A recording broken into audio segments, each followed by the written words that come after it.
Hello, good evening, people of Edo State, friends of Edo State, Nigerians and viewers across the world. It is my esteemed honor and privilege to welcome you all to the first of the series of Zoom meetings we shall be having with the Governor of Edo State, Governor Godwin Obaseki. In a short while, we shall be hearing from His Excellency as the Governor is set to unveil his manifesto, which his campaign has titled MEGA, which means Make Edo Great Again. Meanwhile, permit me to inform you that this event was put together, packaged by the Governor Godwin Obaseki Joint Campaign Coalition, comprising of distinguished Edo State indigenes across the globe. I am Comrade Lamte Ikmonsa Oriahi. That hasn't changed. Whenever it does, be sure I'm going to let you know. I live in the United Kingdom, and I am your host tonight. Joining me to anchor this program is an erudite woman, a great woman, a woman who represents the culture of the Edo land very well in the diaspora. As a matter of fact, this great woman is the Edo Cultural Ambassador to Canada, and her name is Mrs. Isoken Ibie, all the way from Toronto. Isoken, please. Thank you so much, Brother Lampton Ikmonsa. I am so excited to be hosting this event with you. I know Brother Lampton did not do much, but I'm just going to quickly touch on some of his accolades. He is a political commentator, activist, filmmaker, and the chair Nigerian community in Newcastle. So it's a pleasure, and it's going to be an exciting evening. Most pleasurable. I am excited. Isoken is very much excited, no doubt, and I'm sure if you are live with us, you must be excited. To help us do justice to this program are some carefully selected panelists who are respectable Edo State indigenes drawn from varying walks of life. These Edolites of impeccable character will be asking the Governor of Edo State those salient questions that Edos and people of Nigeria want to get clarity and assurance on. Beyond that, we shall be taking questions randomly from the participants in the audience. Before the panelists are introduced by my co-host, allow me to take you through some of the rules of engagement guiding us tonight. We expect everyone to be civil and polite in their questions. No question should exceed 2 minutes. To ask a question, all you simply need to do is to raise your Zoom hand. And if you are selected, you will be unmuted. Meanwhile, you can also send in questions through the chat box. It is also within our prerogative in the course of this program to log anyone out, anyone we consider to be unruly or act in contravenance against the rules of engagement that is guiding us in this program tonight. Importantly, I wish to let everyone know that we are also live on Facebook and many other social media platforms. If you are already live with us on social media, please do well to share the broadcast as widely as you can, because we intend to ensure that we hold the entire globe to a standstill for the Governor of Edo State. I will now hand over you to Ambassador Mrs. Isoken Ibie from Canada as she takes us through introductory process of the members of the panel. Mrs. Isoken Ibie. Thank you so much, Comrade Lampton Ikmonsa. So our first panelist today is Mrs. Adesua Obaseki. Mrs. Adesua Obaseki is the Women Affairs Coordinator, ENAW, and the founder, Edo Diaspora Women for GEO. Our next is Bobby Obayuwana, Comrade Bobby Obayuwana. Comrade Bobby Obayuwana is a political youth activist and alumni of the University of Benin. The next is Chief Ambassador Matthew Bilki Uwaifo. Ambassador Matthew Bilki Uwaifo is an ambassador to the East, Central, and South African Bar Association, and he is based in Tanzania. The next is High Chief Musa Amedu. Musa Amedu is the president, Edo Support and Edo Diaspora Group in the UK. And the last but not the least is Professor Issa Odidi. Professor Issa Odidi is the CEO and Chief Scientist Officer in Intel Informatics, presidential candidate 2007 presidential election in Nigeria. He's also based in Toronto, Canada.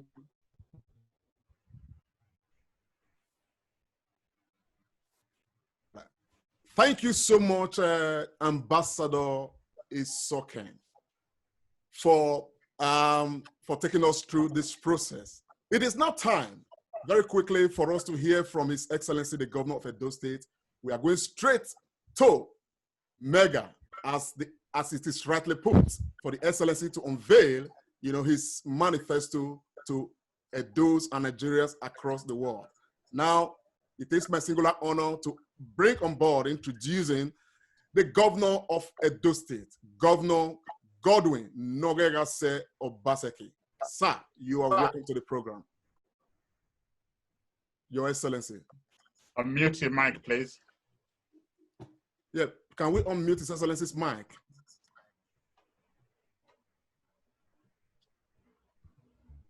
Joe, you can do that, please, if you can locate him.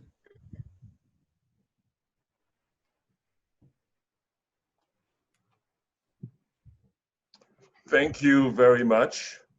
It's indeed a pleasure to be here this evening to address all of you.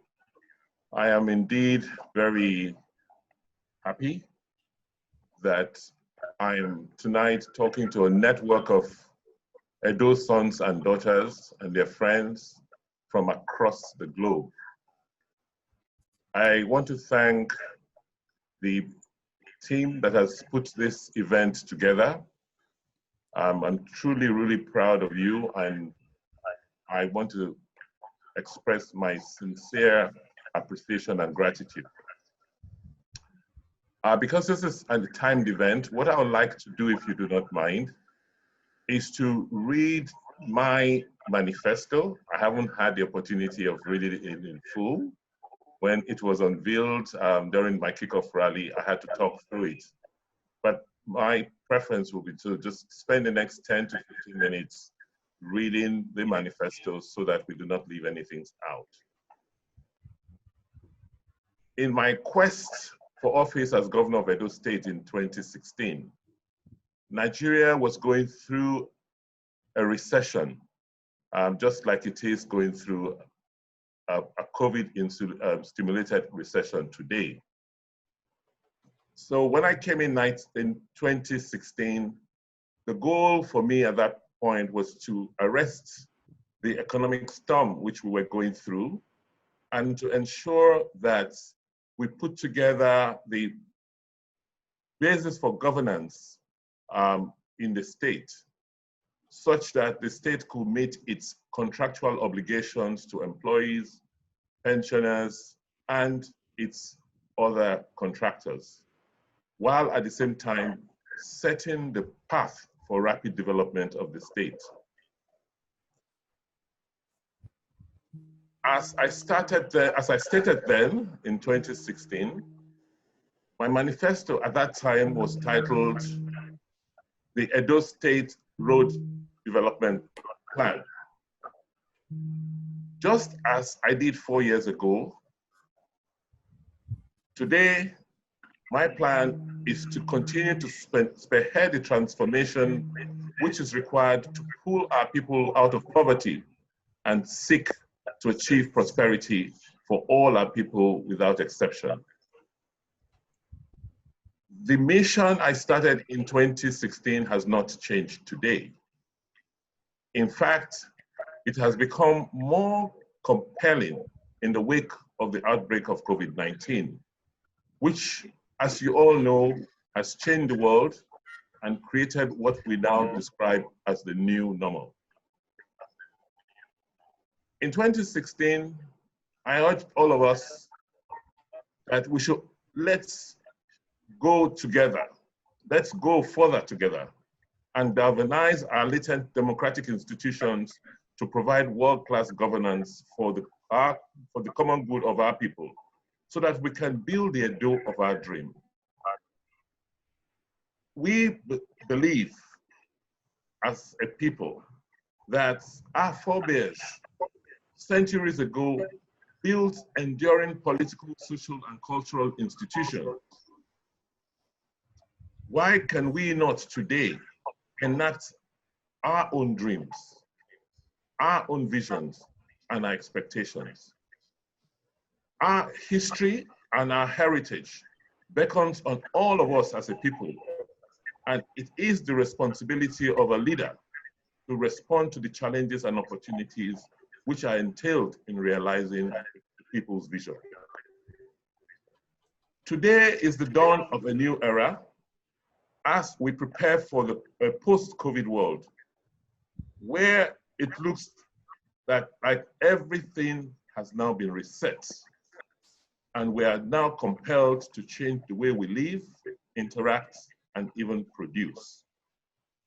Therefore, we must set out to consolidate the project of building a new Edo State where true democracy thrives, where there is equality of opportunity and access, and where we have to put an end to the corrupt privileges, arbitrariness, and impunity of a few.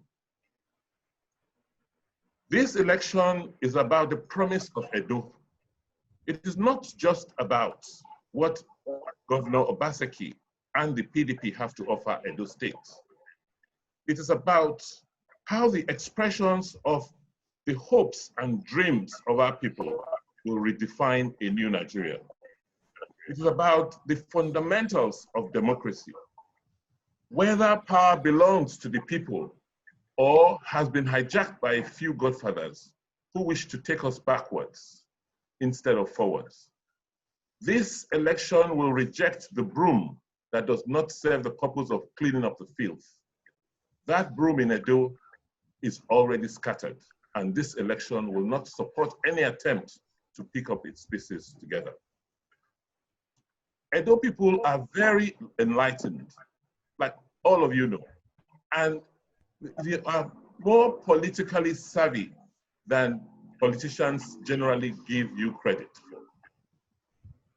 If you recall, the last 4 general elections have clearly demonstrated the sophistication of Edo people. In the last 4 general elections, the PDP won the general elections. Whereas in the last 4 local elections, APC won the local elections. So the people know what they want, and they know where to pitch their tents politically. Because I believe, like the Latin would say, vox populi, vox Dei, that the voice of the people is the voice of God. Our actions, programs, and policies will continue to be determined and directed by the wishes of our people. The PDP massive mobilization machine will take our message to every voter and even non-voters like you in every household, every political unit, ward, and local government, and across the media mix in our various languages and in Pidgin and English. Our message is one of hope and one of the future. Our motto is Edo State, one people, one dream, one heritage. Our mission is to make Edo great again, mega. And our vision is that before the year 2050, in 30 years' time, Edo will be the best state to live and to prosper in Nigeria. Therefore, what is our mega manifesto? Our mega manifesto is anchored on 6 pillars. And these pillars were not just taken up arbitrarily. They are a build-up from what we have done in the last 4 years. The first pillar is going to be governance reforms, because every system, every institution requires a bureaucracy that will make it function. City Hall functions all over the world because they are a committed group of people who day in, day out, go in there, working through systems and processes to make sure the institutions work. And one of the challenges in Nigeria is that our public service institutions, our governance institutions don't work. And unless we fix government, we fix the engine of government, all our aspirations, all our hopes, all our dreams may never be realized. Therefore, the first pillar is governance reforms, where we are continuing to rebuild the civil service and energize the engine of government for high performance by creating a workforce for the future, by breaking down traditional barriers to service delivery, and by adapting new behaviors and ensuring efficient technology-enabled service delivery. The second pillar is based on a citizen-centric leadership. Leadership must now realize that its sole purpose is the people. So as governor, my principal responsibility is to cater to the people who voted me into office. Therefore, we will provide bold, audacious, responsible, and courageous leadership consisting of thinking through our robust policies before acting. We will deal with integrity, sustainability, and the very best interest of our people all the time. We will continue to prioritize public purpose, develop broad-based common goods, which should take precedence over crude private gains and tendencies. We will cater for the current and pressing needs of our people, while also taking a long-term view of a brighter future, because tomorrow must come. During my first time, I placed emphasis on education through Edo Best.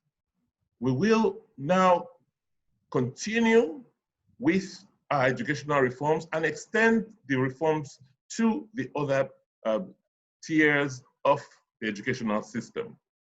We will now cascade the reforms to all other levels, the junior secondary schools, the senior secondary schools, our technical schools, and our other institutions of higher learning. We, in my second term, will prioritize healthcare, because one of the lessons of COVID-19 is that we were all hit by a global pandemic, which made it difficult or impossible for people to travel for care outside of home. And the lesson from that experience is that we must fix our own healthcare system. And thank God, with what we've done in the last 4 months or so, we've laid the basis for a transformed healthcare system in Edo State. A blueprint containing all our plans will be captured in a detailed and integrated roadmap for the future of Edo State, which is the Edo 30-year development plan. That is in the works as we speak. The third pillar is that government must now be restructured to be an enabler. We want to move from an era where government competes with its citizens. Government's role should be to enable its citizens realize their ambitions and realize their hopes. So we are restructuring government to support and digitally enable and enhance the conducive business environment and support people in their enterprises and their endeavor. Government will now begin to think like a partner and promote public-private partnerships and move away from the mindset that there is nothing wrong for government to support its citizens to be wealthy, to create wealth. They will never overcome government. Therefore, we will continue to consolidate and enhance state signature initiatives, which we have started, by using state systems, policies, and institutions to help create jobs for our people, strengthening Edo jobs. We will continue to invest in creative hubs for our young people to have avenues that will reduce their cost of entering into businesses. We will continue to develop mechanisms to ensure that our citizens have easy access to cheap funding for their businesses. The fourth pillar will be based on technology and a data-driven governance. As you know, the whole world is moving into a digital platform. We have commenced the digital revolution of Edo State. We are proud to say that as of today, Benin City is the most digitally connected city in Nigeria, having successfully laid over 400 kilometers of fiber across the city. Once we energize the city with electricity, we believe that we will be very, very competitive in providing technology, services, and using the infrastructure we have created to make Edo State a technology hub. The fifth pillar will be for us to now think bold and big about our economy. Yes, today the economic space is dominated by small businesses, but we have come to the realization that the greatness of Edo is not in only its hydrocarbon assets, its oil and gas. Its greatness is based on its land. Therefore, we will be working much harder than we have in the last 4 years to make Edo State the agribusiness hub of Nigeria, but ensuring that we have food sufficiency for consumption and also as industrial raw materials. Our strategy will be to grow local production and consumption. The available gas in Edo State, particularly around the Ologbo axis, will be used to generate more electricity. We've done another electricity transaction on the back of the Azura plant, the Osiomo generating plant, which is 55 megawatts, which will be expanded to about 200 megawatts. That will be connected in the next fortnight. And with initiatives like this, we believe that with the availability of electricity, we will be able to drive industrialization and make Edo very competitive for factories and production industries to locate. More businesses will be grown from being informal ones to growing to become formal big businesses. Edo should and will become one of the top destinations for businesses, not only in the South-South region, but our aspiration is to be one of the top 3 states for business in Nigeria within the planned period. Our master plan will be to evolve private businesses, to evolve Edo from being a civil service dominated economy to one where thriving businesses, particularly small and medium enterprises, thrive. The last pillar will be to ensure that we build a physical and digital infrastructure while we are sustaining our environment. We have reformed our land administration by introducing GIS, but that is not enough. Land use and land management will continue to be emphasized while we expand the GIS to cover all areas, because we cannot plan for 30 years without adequate data and information.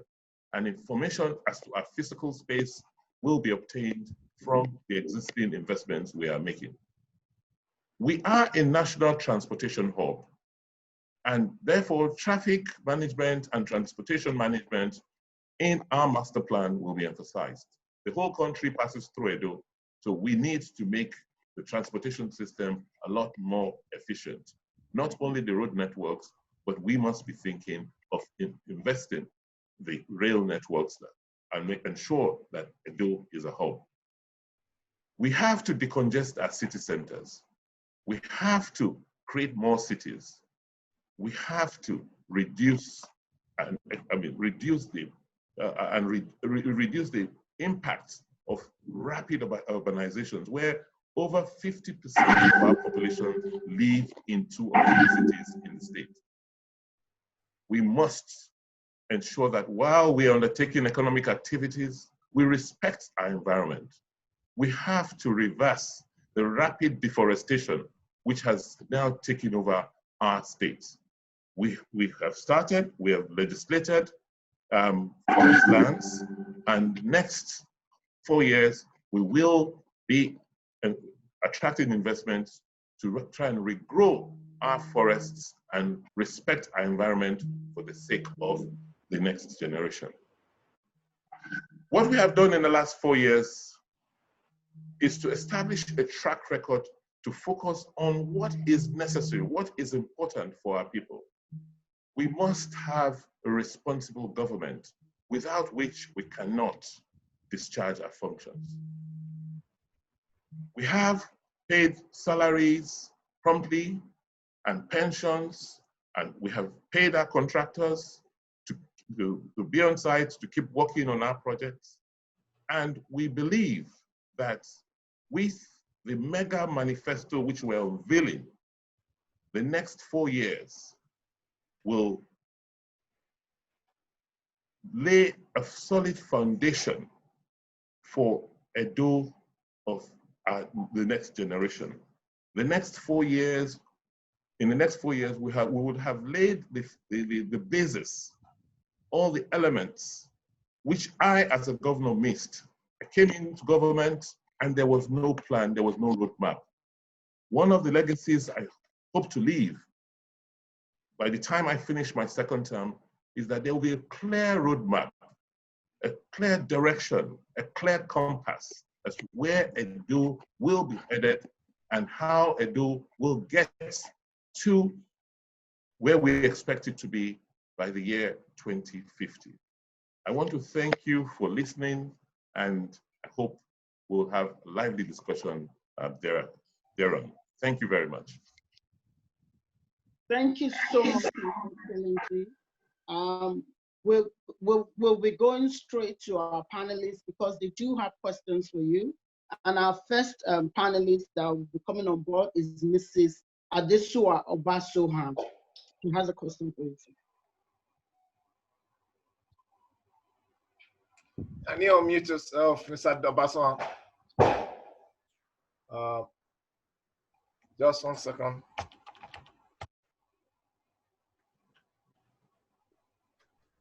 Mr. Adesowa, you can unmute yourself. Yeah, you can unmute yourself, Mr. Adesowa.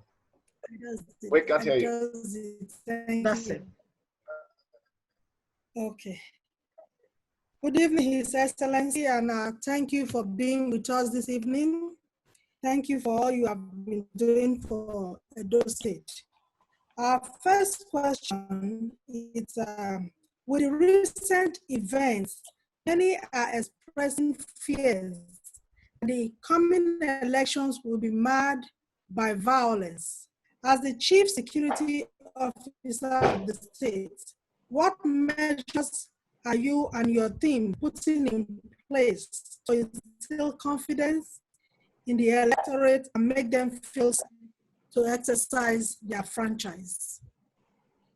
Thank you, sir. Thank you very much. It is really unfortunate what has happened, the occurrences of the last— Can everybody hear me? Yes. Thank you, sir. The occurrences of the last few weeks have been really unfortunate. It addresses the core issues that we've been trying to deal with in Edo State, which is how do we eliminate thuggery and hooliganism from our streets. As you would have heard, the thugs are now in high demand. Those who do not have programs to sell to the people believe that they could use intimidation and propaganda and lies to change the course of what will happen. But as you know, that will not be possible. As a chief security officer of the state and also a contestant, I have been trying to strike a careful balance. We have the instrument of state. We have spoken to the various law enforcement agencies. And because I am also a contestant, I don't want to be accused of using undue political state power to oppress and intimidate the fellow contestants. But we have sent out sufficient warnings that this level of hooliganism and vandalism must stop. It is not proper good conduct for you to send out thugs to tear up the banners and posters of your opponents. It is very bad political behavior when you begin to smash cars that contain stickers of your opponents. We have decided as government to act responsibly and to also respect human rights. However, the instruments of states exist. We have restructured the security architecture of Edo State, right from the wards where we have public work volunteers and vigilantes, through to the local governments where you have police divisional officers. By the way, we've introduced community policing, and up to the state level where we have not only police, but we have the Directorate of State Security and even the military. If we have to deploy these instruments of state to maintain law and order, we will do so. And the courts are, back in session, are coming back, will come back in session. We have been reluctant to try and get more convictions because of COVID-19. We've been trying to decongest the prisons, but if we have to maintain law and order, then we'll have to do what we need to do as a government. Yeah, thank you very much, Your Excellency. That's quite incisive. We're going to go straight to the next member of the panel, and the next person to come on board actually is Comrade Bobby Obayuwana. Please, could you unmute yourself? And I want to quickly state this just before Comrade Bobby comes on, that please, if you know you are in this room and you are on with two devices, please put one off because it's interfering with the flow of the meeting. Comrade, please. Comrade Obayuwana. Good evening, Your Excellency. Good evening, House. Can you hear me? Yes, we can hear you, sir. Good evening, Your Excellency. Good evening, House. First of all, I want to appreciate the opportunity given to me to represent the youth and the good people of Edo State. Just a quick one, Your Excellency. I have two questions here. And the first one is, Your Excellency, sir, with your full knowledge of the Not Too Young to Run Act that has been endorsed by both President Muhammadu Buhari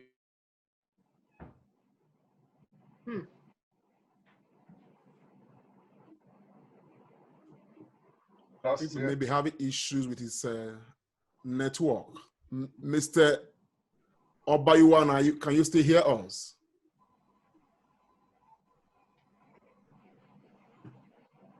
and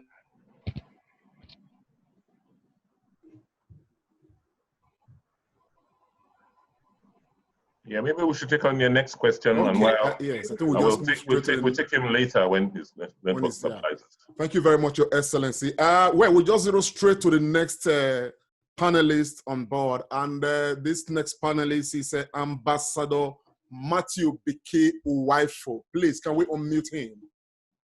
Ambassador Matthew Biki Uwaifo.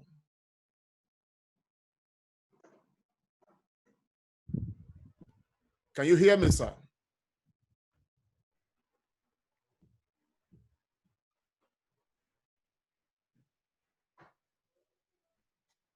Ambassador Matthew Biki Uwaifo, can you hear me?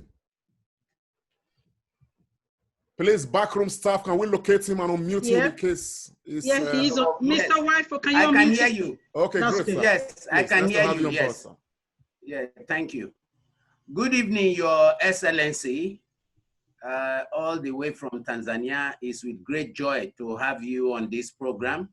And just to say thank you for the excellent job you have done to make all Edolites proud worldwide. Now, my question is this. The election coming up September 19, 2020, we know already, and we have the firm faith emanating from our God that you will win that election.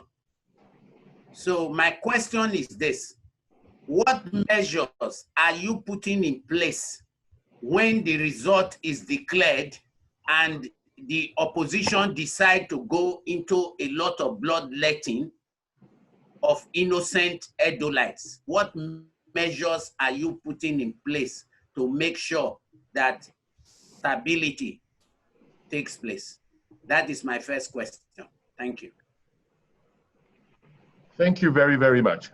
Yes, it's of concern to us that in their desperation, the people will throw all caution to the wind and, resort to all sorts of, barbaric reactions.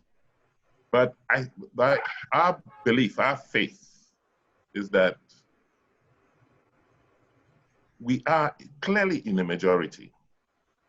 We are not going to win the elections marginally. We are going to win landslide because the feedback, the polls, the reaction on the street show that what we are doing is what Edo people want. So I don't see how the minority can physically overturn the wishes of a majority and also subdue the majority physically.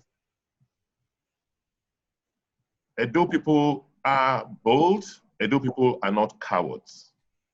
We know them, we live with them, and we just hope and pray that they don't get to that extent. Because should they do, it will be really sad, but they will pay. They will pay. Like you've seen all over the continent. Those who would resort to bloodletting of innocent persons will pay dearly, because the international community is being called upon to come and observe the elections. And I expect all of you all over the world to also raise that cry that the federal government must ensure that it secures the lives, properties, and the votes of the people of Edo State. Thank you very much, Your Excellency. Isoken, please, can you come on board, man? Yes. Thank you so much, Your Excellency. I'm going straight on now to the next panelist, and that's High Chief Musa Amedu, all the way from UK.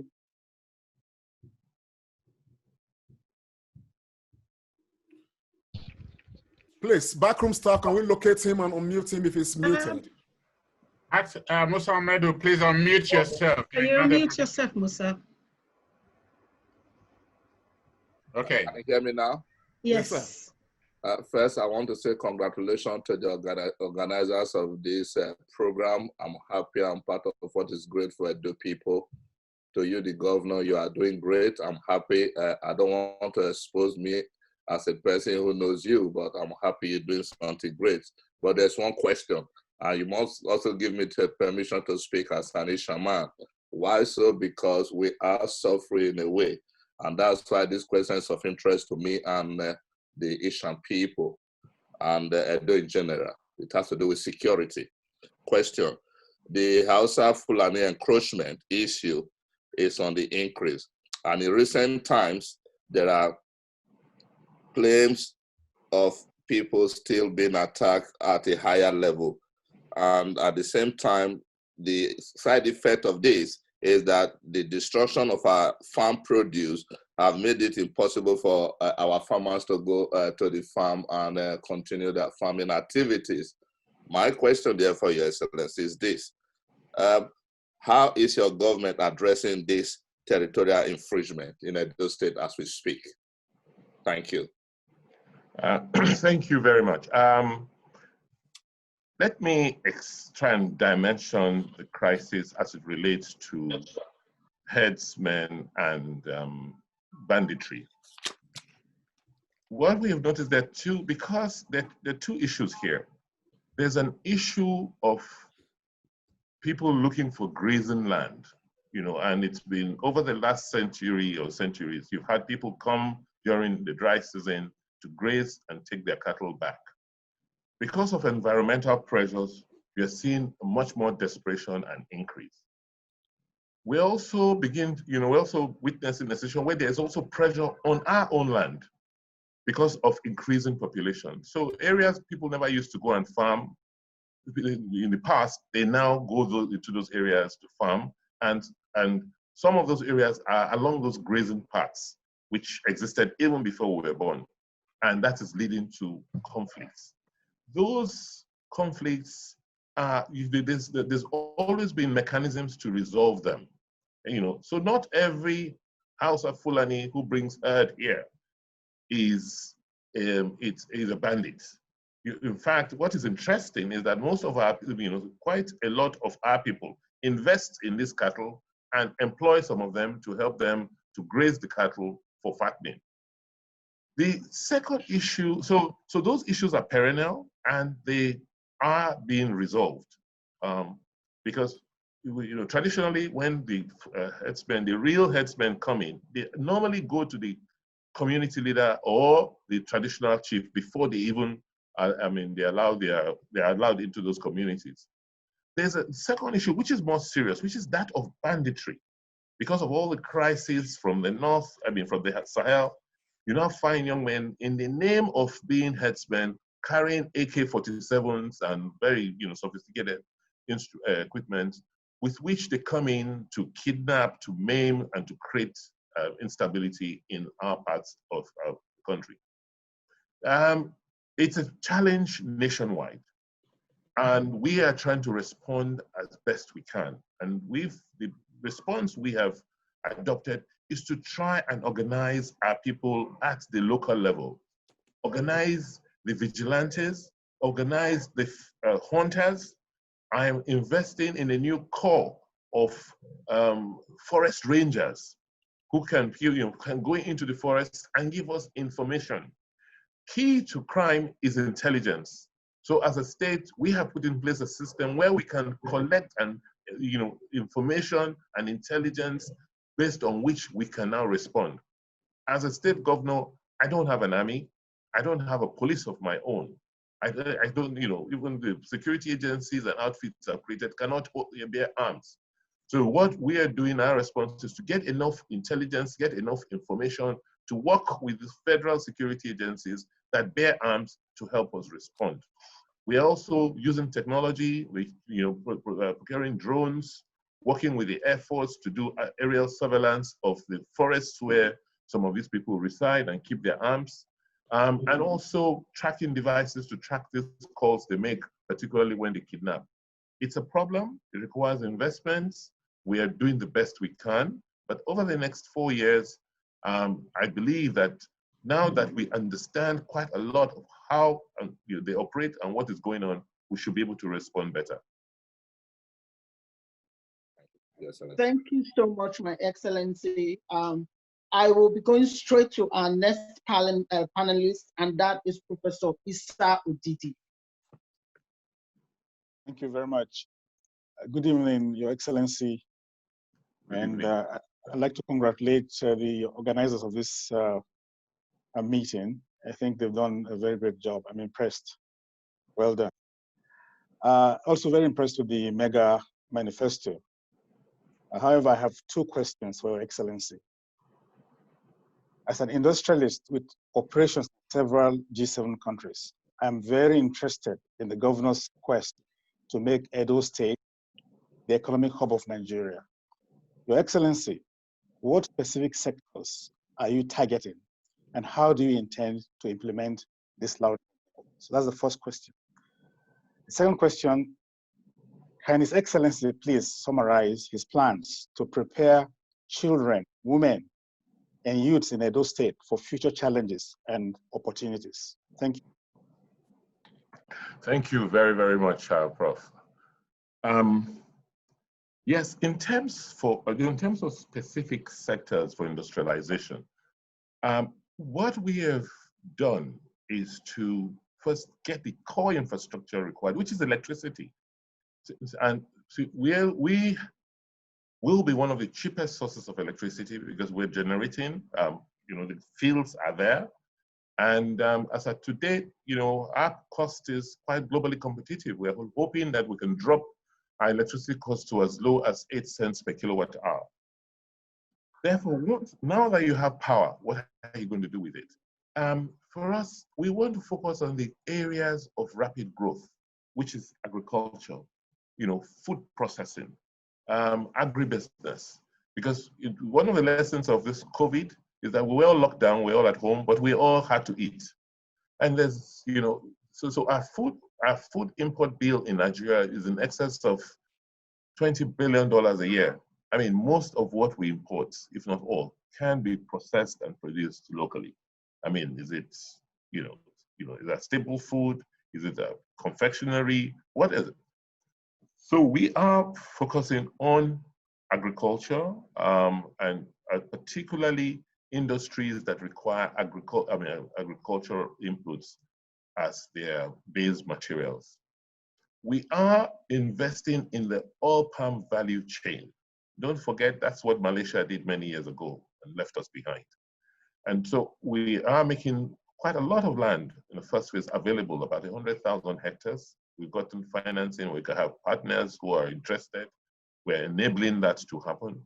And oil palm is the base product for cosmetics, for food, for edible fats. That is an area of that's going to be a priority.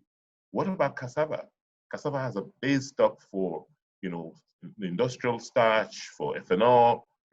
That is another area of priority. One transaction that we're hoping to close, which we have started on, is textiles.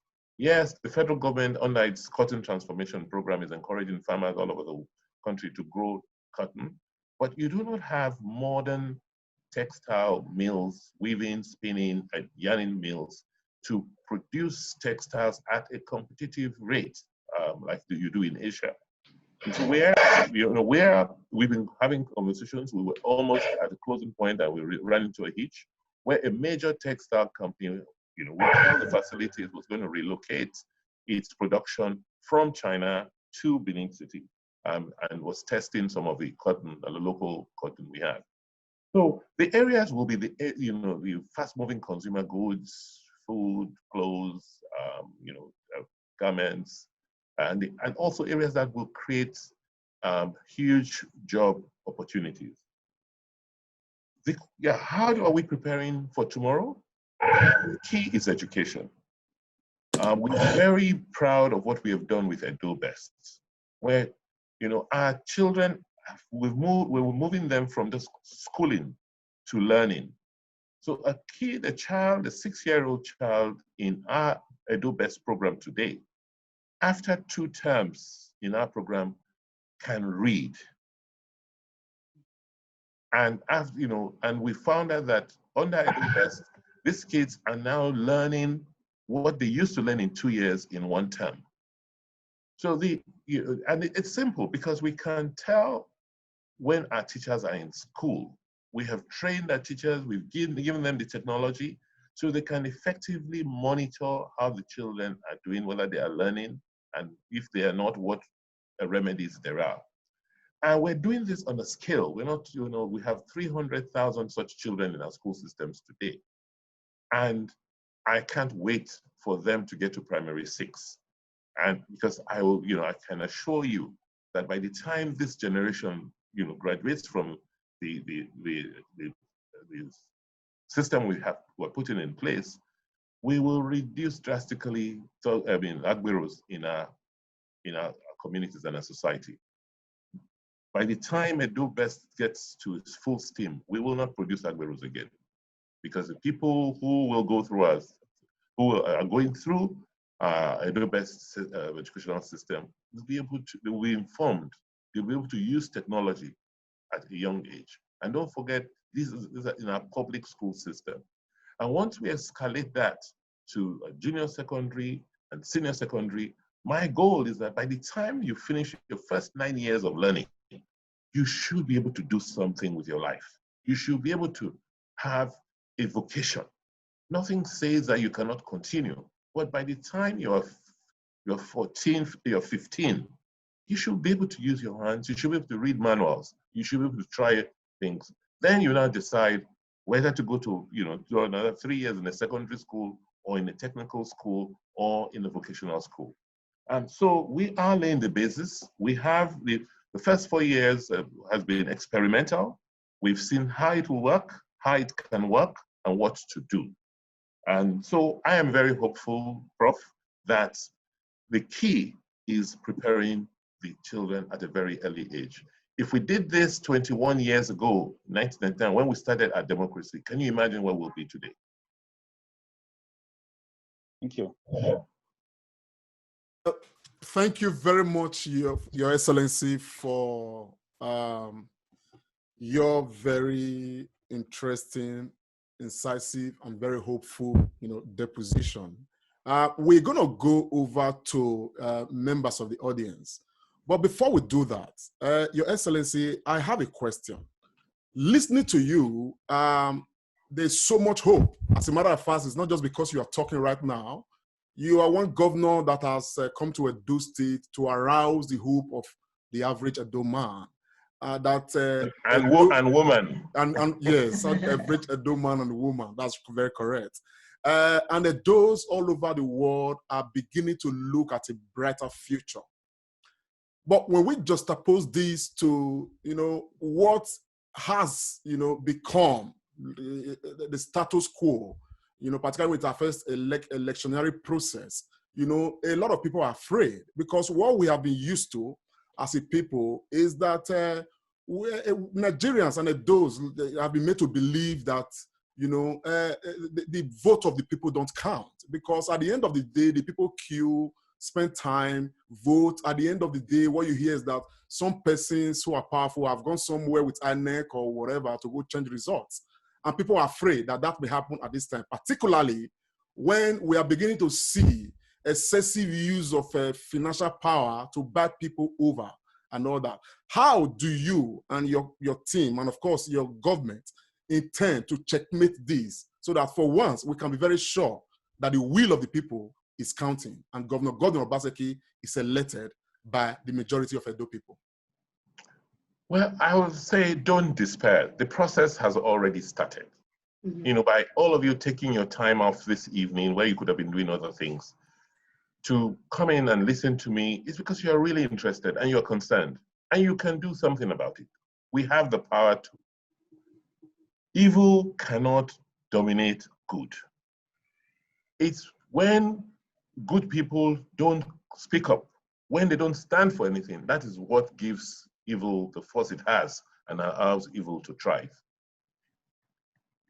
Let's also appreciate the fact that some reforms, it's not as bad as it's painted. Yes, it could be much better, but it is impossible. It's very difficult to rig an election where you're not popular.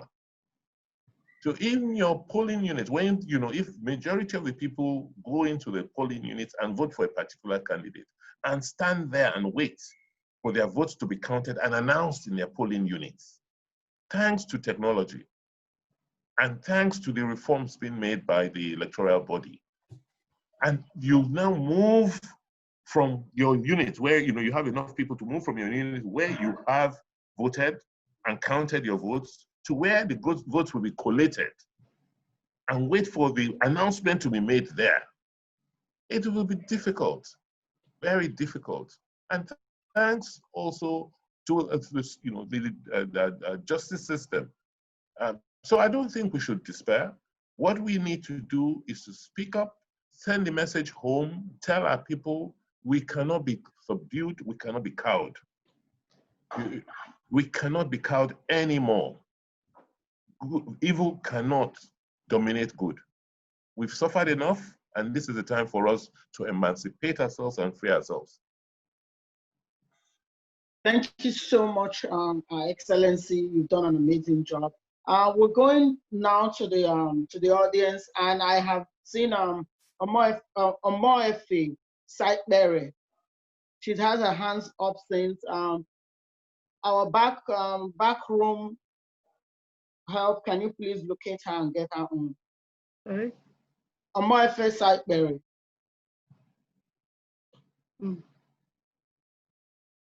She doesn't seem to be. She's not here. Not here? No. Did she log out? I saw her hand. Omorefe Obaseki. No, it was Omoefe Sightberry. I don't know if she logged out. She probably logged out, yeah. I saw her hand initially. Yeah. Okay. Can we take the next hand up, please? Yeah.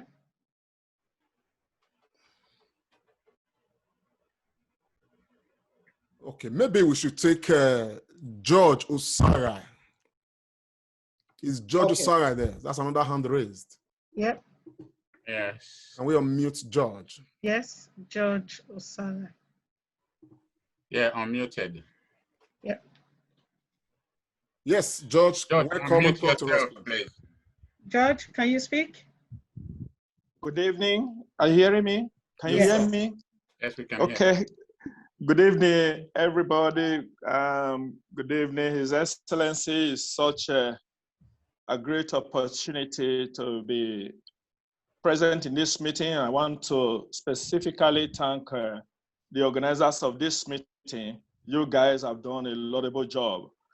I have this question for the Excellency. I want to, first of all, commend your effort over the last 4 years for the good job that you have done as the first citizen of Edo State, especially in setting up the diaspora affairs as a part of the Ministry of Arts, Culture, Tourism, and with Commissioner Osaze Osemegiero in charge of that ministry. The Honorable Commissioner did set up cultural ambassadors in many nations around the world, where a notable number of Edo resides, among which are Belgium, Mr. Friday Obasuyi, Germany, Barrister Efosa Ogiriaki, Ireland, Princess Bamigo Momo, and Italy, my humble self, Pastor George Osarai, United Kingdom, Comrade Joe Ehigiamusoy, Canada, Mrs. Isoken Ibie, and also in Canada, we have Dr. Henry Obomo. And over this period of time, we discovered that these ambassadors, Edo cultural ambassadors representing these nations on behalf of our noble state, Edo State, were not gazetted, and so their official functions were greatly limited. And we also noticed that in the process of time, our capacity to reach out to the Edos in our different nations was reduced. And so the representation of the diaspora in the affairs of the state was highly limited. So I'm asking if you have in your plans to make this laudable endeavor of your Honorable Commissioner much more active in your next tenure, so that the those around the world, like what is happening tonight, can be well coordinated and be able to meaningfully contribute to the development of our state, and be proud to have a home that we can return back to whenever necessary. This is my question, sir. God bless you.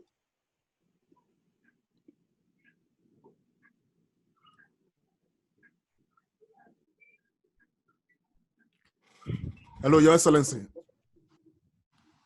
You can unmute yourself, sir. Hello, Your Excellency. Okay. Thank you. Okay, thank you. Thank you very much, Charles, for that question. As a state, we are truly blessed with a huge, diversified, and prosperous diaspora like we have, particularly those of you in Europe, outside of Africa. And we, as a government, understand and appreciate not just the benefits, but the importance of the diaspora, particularly the economic importance. As you are aware, remittances inflow into Nigeria last year was the second was second to receipts from the sale of crude oil. I think it's on record that about $25 billion of remittances inflow came in. And with the dynamic and large diaspora we have, I believe that even if we took 10% of that inflow, $2.5 billion came into our local economy from all of you are those out there in the diaspora. That's 6 times my annual budget. So therefore, the diaspora matters. The diaspora is important.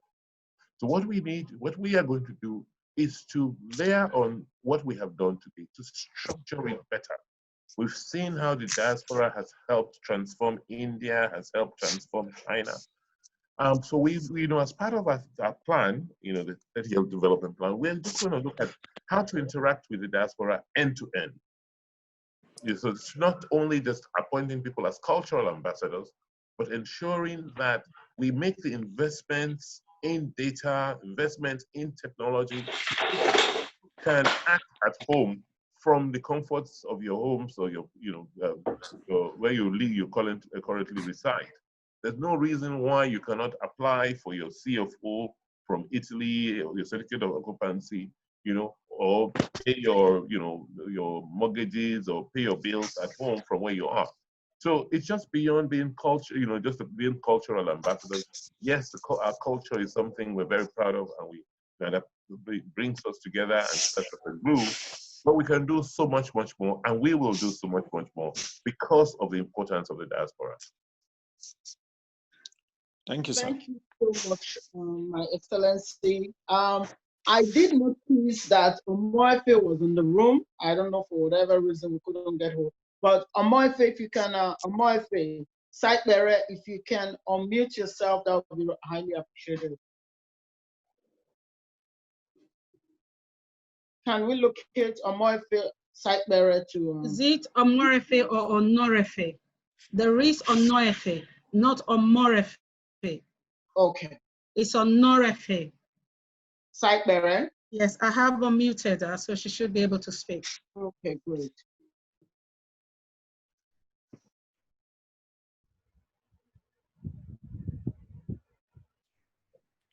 Honorable Sakbari, are you there? Can you speak on Onorefe? Yeah. Yes? You need to unmute yourself. I've done that. Oh, that's good. Your video is not on. All right. I'm calling from Warri, Delta State. I am an Asan by birth. Your Excellency, thank you very much for the fantastic work so far. My question is this. In the wake of COVID-19 and its effect on our lives, on our businesses, and on SMEs, because I am an SME owner, I run a business. Is there any program by your administration to support businesses and employers of labor with respect to tax breaks? And if there is, how will the average market woman benefit from this, sir, Your Excellency?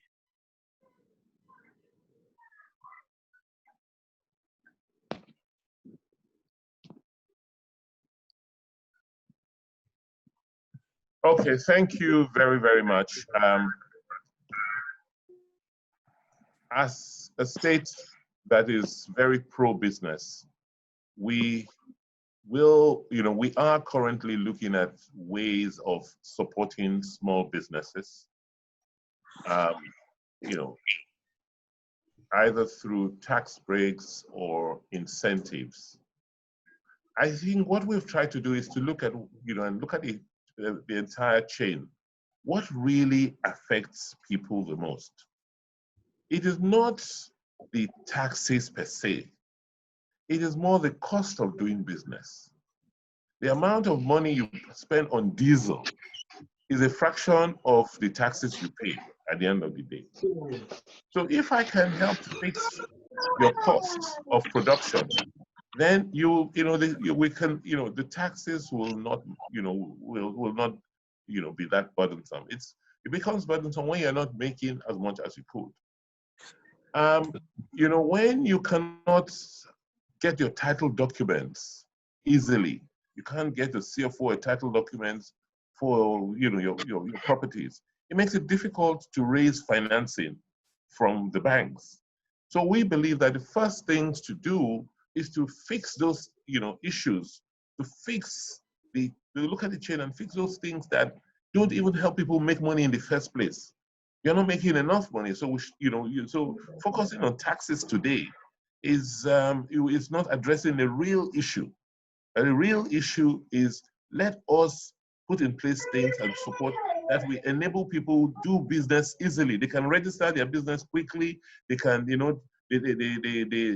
have quick connectivity, online, and they're able to just get things done. Today, it's very, very hard for people to do things, to get businesses started and even sustain those businesses. I don't know if I answered your question to your satisfaction, but the point I'm making is that, yes, we're looking at taxes. People are not paying as much taxes anyway. It's only we keep going back to those who pay, but there are many more people. I mean, like 70% of people in business don't pay that much tax. Even if they do, we're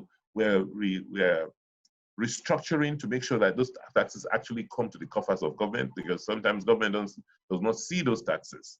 So we're putting in place the technology and all the things we require to ensure that, it's only when I know what you're paying and how you're paying can I even reduce it. So, but if some agbero or some tout is going to tax you and collecting money in the name of government, then even if I reduced it officially, it's difficult to even collect it. Let me apologize. I see a few hands are up, but the organizers of this meeting have been very, very kind, and they have said, look, this is just the first in a series. We will have this over the next 5 weeks at the same time, and we will be able to take, I would suggest that we looked at certain specific areas of interest and concern to you. Unfortunately, I have to catch a flight at this point, and I beg the organizers that I would love to leave and not, on before 8:30 Nigerian time. I see lots of hands are up. I see Linda, your hand is up. Alfonso, your hand is up. Yeah. Barry, your hand is up. So for me, let this be a teaser. And it will now make me know that, okay, next Saturday at 7 o'clock, you will be back here and to ask me those questions you haven't been able to ask today. And I promise you that I certainly will be prepared to answer them. Thank you very much, Your Excellency. We must appreciate you for the time you've taken out. Just before Your Excellency leave us, I am dying to ask this. I have never seen, I don't know if anyone has, we've never really seen His Excellency speak Pidgin English. I don't know whether you sabi speak, sir. I don't know now because you don't in Nigeria now. You don't know say I just speak. That's a good when one. We go campaign, you go see how we dey yarn in pidgin. Correct. Nothing to do, my Excellency. Correct. Thank you so much, sir. God bless you. Thank you. Thank you. I love all of you. I must bring, just before my Excellency leave, I must bring on the chief organizer of this program, a lady of substance, somebody that, if you know her, you love her because of her personality. She's a great ambassador of the Edo Nation. She's one who is doing so much to elevate, the Edo Nation. She's not a person other than Dr. Loretta Ogboroko. Please, if she's there, can somebody unmute her so that she can just give us a parting word? Dr. Loretta, please. Thank you very much, Your Excellency, and thank you very much to Edo people from across the world. Most importantly, I say thank you to the organizers. We could not have done it by ourselves each, but together we have pulled this off. From Australia to Tanzania, from Nigeria to the United Kingdom, and to Canada. Time will not permit me to list the names, but please watch out next week, Saturday, by 7 p.m. Come and interact with your governor and the mega project. Thank you very much, everyone. Thank you. Thank you. Thank you so much, Edos and Nigerians. May you have a good night. And you too. Thank you, Excellency. Bye, everyone. Bye. Bye. Bye. Bye. Bye, everyone. Bye. Bye. Bye. Bye.